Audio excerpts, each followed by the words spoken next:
આણંદ હવે જ્યારે મહાનગરપાલિકા બની ગયું છે ત્યારે કેટલાક વર્ષોથી જે લોકો બાકી મિલકત વેરો નતા ભરતા એ લોકોની મિલકતને હવે સીલ કરવાની કયાવત અત્યારે આણંદ મહાનગરપાલિકાના કર્મચારીઓ દ્વારા કરવામાં આવી રહી છે। ટેક્સ ડિપાર્ટમેન્ટના અધિકારીઓ આગળ ગ્રીડ ચોકડી પાસે આવેલા દ્રષ્ટિ આર્કેડની અંદર 3 જેટલી દુકાનો કે જે ઘણા વર્ષોથી જેમનો મિલકત વેરો બાકી હતો એ દુકાનોને અત્યારે સીલ મારવાની કયાવત છે તે અત્યારે હાથ ધરવામાં આવી રહી છે। જ્યારે મહાનગરપાલિકા બની ગયું છે તેના પછી હવે તમામ પ્રક્રિયામાં જેમ કે હોટલ રેસ્ટોરન્ટની અંદર પણ હવે દરોડા પાડવાના શરૂ કર્યા છે અને તમામ જે વસ્તુઓ છે તેમને સીલ કરવાની પણ કયાવત છે તે હાથ ધરવામાં આવી છે। ત્યારે આણંદ મહાનગરપાલિકાની ટીમ પહોંચી છે આણંદ ગ્રીડ ચોકડી પાસે આવેલા દ્રષ્ટિ આર્કેડની અંદર। આપ જે દ્રશ્ય જુઓ છો કે નગરપાલિકાના કર્મચારીઓ દ્વારા આ જે 3 દુકાનો છે તેને સીલ કરવાની કયાવત અત્યારે હાથ ધરવામાં આવી રહી છે। આપણી સાથે ટેક્સ વિભાગના પરેશભાઈ પણ છે।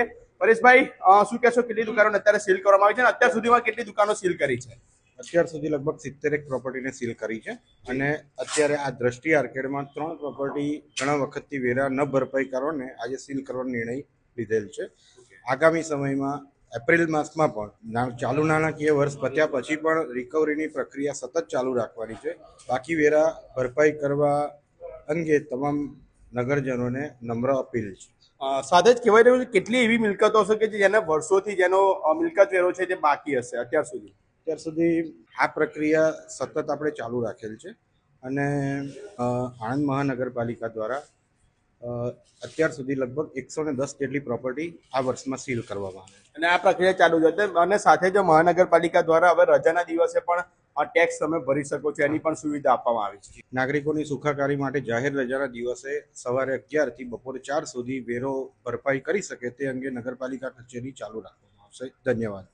જે પ્રમાણે કહેવાય છે કે અત્યારે મહાનગરપાલિકાની જે ટેક્સ વિભાગની ટીમ છે તે આણંદના ગ્રીડ ચોકડી પાસે આવેલા દ્રષ્ટિ આર્કેડમાં આવી છે કે જ્યાં આગળ 3 દુકાનો જે કેટલાક ઘણા વર્ષોથી જેનો મિલકત વેરો બાકી હતો તેને અત્યારે સીલ કરવાની કયાવત હાથ ધરવામાં આવી છે। સાથે જ મહાનગરપાલિકા દ્વારા એક સુવિધા પણ ઊભી કરવામાં આવી છે કે જાહેર રજાના દિવસે પણ તમે ટેક્સ ભરી શકશો। એટલે જો તમે હજી સુધી ટેક્સ ના ભર્યો હોય તમારી મિલકતનો, તમારી ઓફિસનો કે ક્યાંયનો પણ, તો તમે ભરી દેજો, કારણ કે હવે મહાનગરપાલિકા દ્વારા આગામી દિવસોની અંદર કડકમાં કડક કાર્યવાહી કરી તમામ મિલકતોને સીલ કરવાની કયાવત છે તે હાથ ધરવામાં આવનાર છે।